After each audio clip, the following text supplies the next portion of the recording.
So I was hoping I wouldn't have to make this video so soon, but here we are. A while ago, I made a video about grieving a friendship ending, but this video is about grief over someone who has left this world. If you're new to the channel, hello, I am RenikaShedora. I'm an artist who likes to draw and have long discussions of topics that I don't want to bore my friends with. About 6 days ago, I lost my grandfather. His funeral is about a week from today, and I plan to speak there, but I'm making this video in case I get too emotional to speak. Plus, I wanted to share all my feelings in one go without hearing the same advice over and over. Even though we didn't talk every day, I still considered us close. He was the only grandfather I ever knew, and he helped raise me. My cousins and I all called him Papa, but right now that name feels too hard to say. I think I'm doing all right, but I think that's because I haven't seen him in person. See, my family lives in the South, and I recently moved to Illinois. I honestly was afraid to move away because he was sick, but as you can see, life happened anyway. But I know he thought it was good for me to move with my dreams and my career. I'm sorry this beginning is already disorganized. I just have so many thoughts at one time, and I'm trying to articulate all of them. What can I say about my grandfather? He was the kindest, funniest man I have ever known. I always thought I got my sense of humor from my mom or my aunts, but I realized it was from him. Because of his sense of humor, he gave me the nickname Sunshine. I thought because my smile shined bright like the sun or something. But no, it was because as a baby, my eyes looked huge when I took pictures. When I was younger, I was like, that's not as cute as I originally thought. My version is better. No matter how short or long our interaction was, I always left the conversation smiling and feeling warm inside. Even if I didn't understand what he was talking about or didn't care about the subject, I smiled because he smiled. He always gave me treats and gave me the first heads up about any chocolate cakes he made. Our family loved his desserts. He was such a great baker that my mom and I expected to taste his desserts every holiday, well, every visit, really. He was an introvert and always wanted to stay home like me. But for a homebody, that man never knew how to sit down somewhere. He was always out and about, but that's mostly because of my grandma. My grandma loves going out, and my grandfather followed her almost everywhere she went. Mostly because he acted as a chauffeur and my grandmother drove way too fast. They were also big on being at community events. I remember them working concessions at their alma mater, high school. That's how I got free popcorn. Or at least the popcorn seemed free to me. Also, I don't know if it's just my family, but my grandparents would always leave the house without their phones. So that meant a lot of surprise visits, or no one could get a hold of them for hours. To be a cliche for a moment, it's crazy how in an instant everything changes. After I found out my grandfather had passed, it seems every memory became a blur. It was like being in a fast car. I know what trees look like, but they became a distant blur on a road trip. That's how my grief feels. I remember what he looks like, but now life with him feels like a distant blur. It all happens so fast. That's the scariest thing about growing up, realizing that not only are you getting older, but also so are the people who raised you, and so is the distance between memories. As I'm dealing with my grief, I think I'm grieving more the life to come than the life that was. I know that may sound obvious to some, but that's why I described my grief as moving in a fast car. When I think of my grandfather, I think of more of what he won't be here for than what he was here for. For those who don't know, my art business name is Shedora Art. Shedora Art comes from my middle name, Shedora. Shedora is a combination of my grandparents' name. He was supposed to be here to see my business take off. The plan was I get a job with good pay while working on my small business. I was going to make enough money to buy my grandparents a new house and take them places with me, plus take care of my parents and my siblings. I know that dream was way out there. It was probably never going to happen, but I am one of the older grandchildren, so I took the responsibility of taking care of them upon myself. Before he passed, my grandfather knew I was an artist. Him and my grandma told everyone they could about me. My grandpa told me when they saw a piece of artwork in the world outside, he would think, oh, my granddaughter can paint better than that. I know he was proud of me, but I wanted to make him prouder. I know I still can, but I wanted to see his face and feel his hugs as I told him all the awards I won with our names on them. I will forever cherish the life I had with him and those memories. I know that may sound weird, but I am now mourning the fact that I have to live life without him. I remember watching a video saying there's a life before and after you lost your loved one, and I completely agree. I mourn that when I see my grandma now, I won't see him next to her. If I ever go back to that house that they lived in, he won't be in the living room or running errands with my aunt or my uncle. I mourn no more chocolate cakes from him that I don't have to share. I mourn that I won't hear the basketball game at night or Walker, Texas Ranger in the day when I visit their home. He was supposed to interrogate the guys I brought home. He was supposed to visit my first apartment when he got better. He was supposed to be here for Christmas at least. But my grandfather was 80 and sick when he died. He's not in pain anymore and he is at peace. I guess that's why I'm doing better than I thought at the moment. So I am able to laugh and go about my day, but it's not the same. He's in between the lines of every song I listen to. He's in the background of everything I watch. I can laugh, but there's always a shadow of sadness following me everywhere. Sometimes I can distract myself, but I think it's because I disillusion myself to believe he is still there so I can have fun. But then reality hits repeatedly in waves. Even though he said I was his sunshine, he will always be mine. I am a spiritual person, and I believe people can feel the spirits of their loved ones in some shape or form.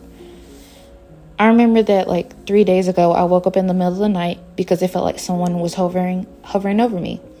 It felt like my mom was hovering over me. I turned over, but it felt like someone sat down on the bed beside me. After talking with my mom, I realized it was him letting me know that he was there. So I guess he did see my first apartment, just not in the way that I wanted. I'm grateful that I got that moment, even as sad as it was. I'm glad I got another memory with him to reflect on. Now that he's not here, other stuff seems to matter less. I'm not going to say I don't care about other people's opinions at all, but I definitely care less now. I hate it took for him to leave to realize that I can't be responsible for everything and everyone. I hate that it took for him to leave to realize that I can't make everyone happy, that I can't satisfy everyone at all times. It feels like a box of cliches opens every time someone passes. Everyone says the same thing. Life is too short. Live life to the fullest. Every day we are reminded that life is too short, but we never do anything about it until something personal happens to us. I had seen on TikTok people promoting books about collecting stories of your grandparents before they passed. I thought about buying it. I also thought about calling my grandparents more, but I was too focused on the future. I was too focused on how much I was going to give them or all the things I would do when I got the money or the right job. I never thought to use the resources I have now to do something with them now. I spoke to my grandfather every time I saw them or when I was home for my grandparents' surprise visits. But no time with your loved ones feels like enough. There will never be enough time spent where you don't miss them when they are gone. I know I thought so much about the future, but I never let myself even consider a future without them. I knew it would come, but not this soon. I'm grateful I still have the rest of my family to remember him and talk about him as much as I want. I already feel like if I talk about my grandfather now with non-family members, I would be hit with pity looks or a certain tone when they say, "Aw." I already had people ask my family, how did he die? I'm like, does it really matter right now? I get being curious. Trust me, I get it. But questions like that can wait. Can we have time to process first? Speaking of questions, it seems like no question is the right question to ask. I would ask my family how they were doing, but I already knew the answer. I guess I could say, what are you up to? But again, no question feels like the right one. I said I'm sorry for your loss to people my whole life, but now I feel kind of numb when people say it to me. I'm not mad at them for saying it. It's just what we were all raised to say, and not many people have come up with anything different. Speaking of numbness, I feel kind of numb to the world around me.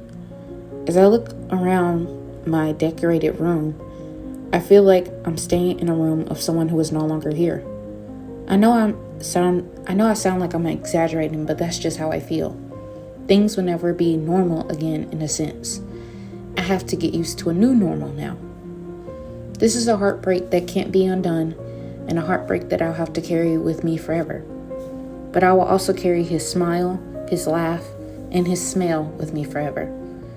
I will carry his strength with me wherever I go. That's another thing about my grandfather. He was also my teacher. He taught me what true strength was. I thought strength was completing the hard jobs and doing what nobody else would.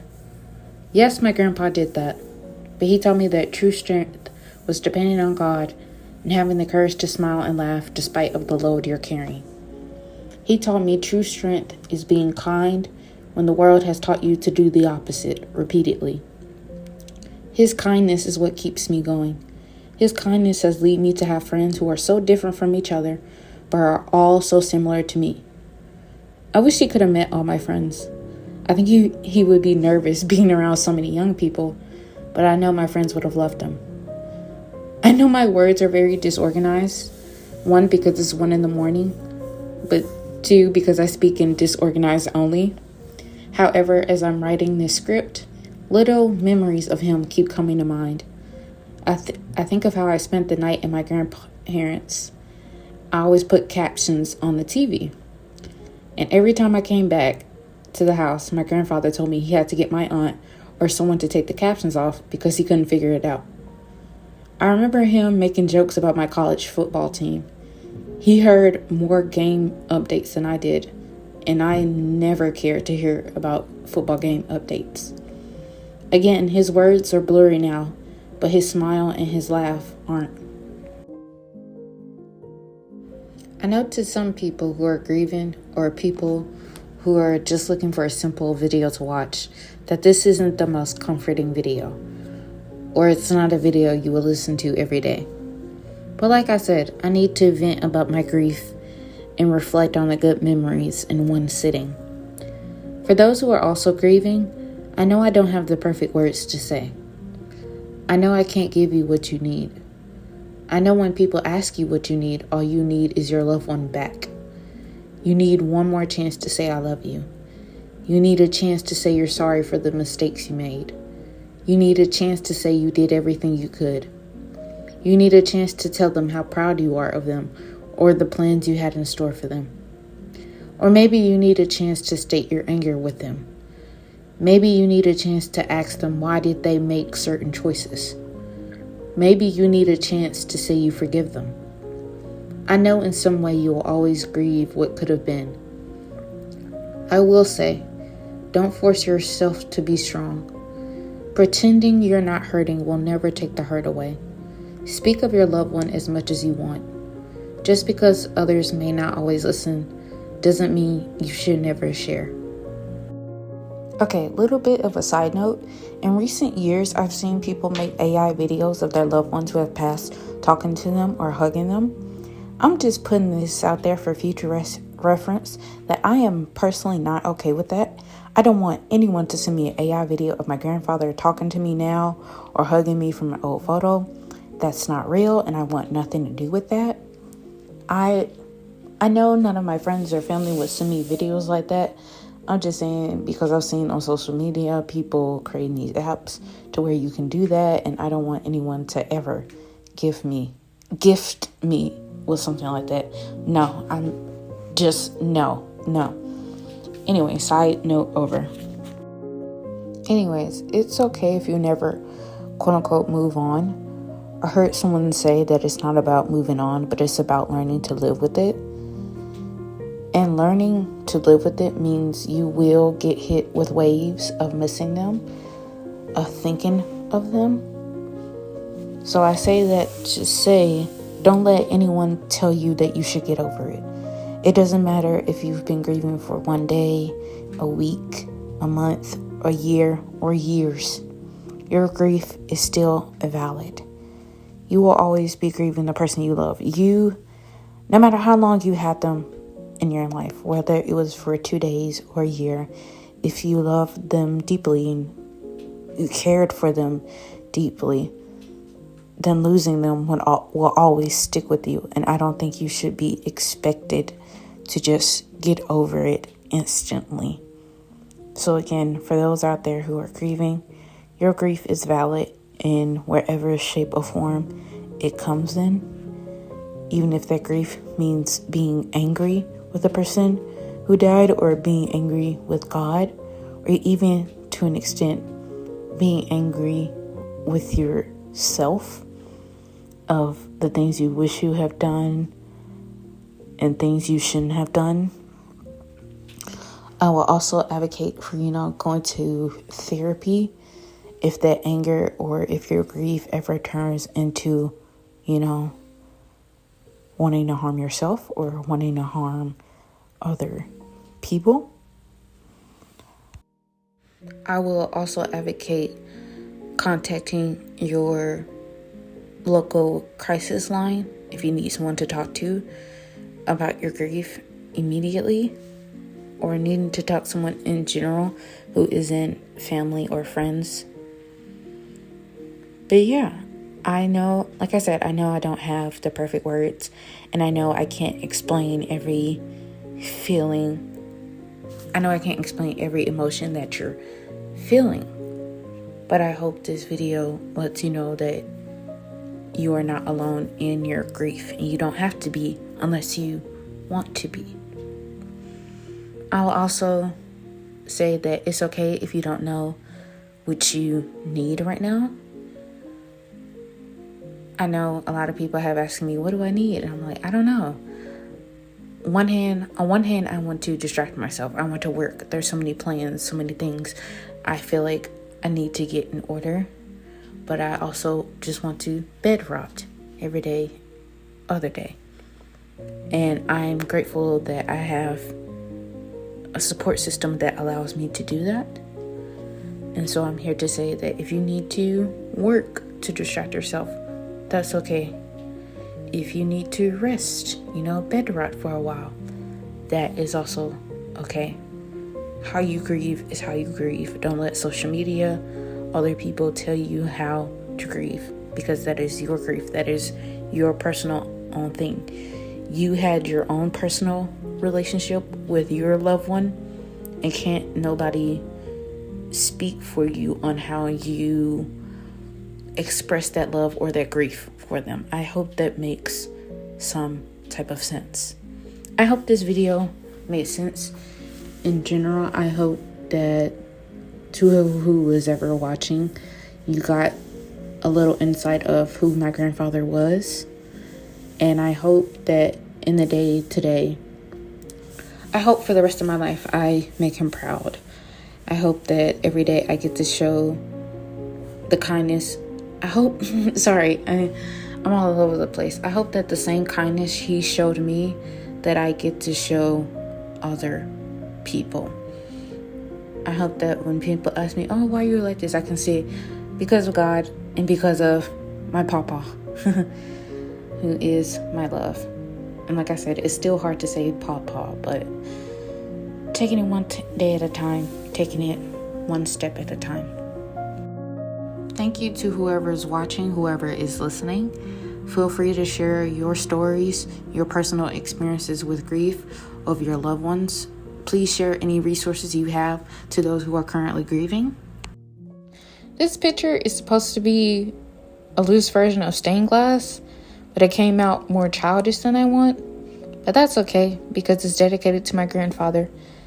And I was a kid. I would always be a kid in his eyes. I wanted to render it digitally, but then I realized it doesn't have to be perfect. My grandfather wasn't perfect, and I'm not perfect either. And he loved me so much, I don't think he would have cared. He would have liked it either way. So if you don't like it, oh well. But for those who are grieving, remember you are not alone. Remember, grief looks different on everybody. There's no right way to grieve. You can grieve as long as you need, in whatever way you need. You don't need to be strong for anybody. You just need to allow yourself to feel. And to my papa, I love you always and forever. As always, have a good morning, have a good day, have a good night. Bye.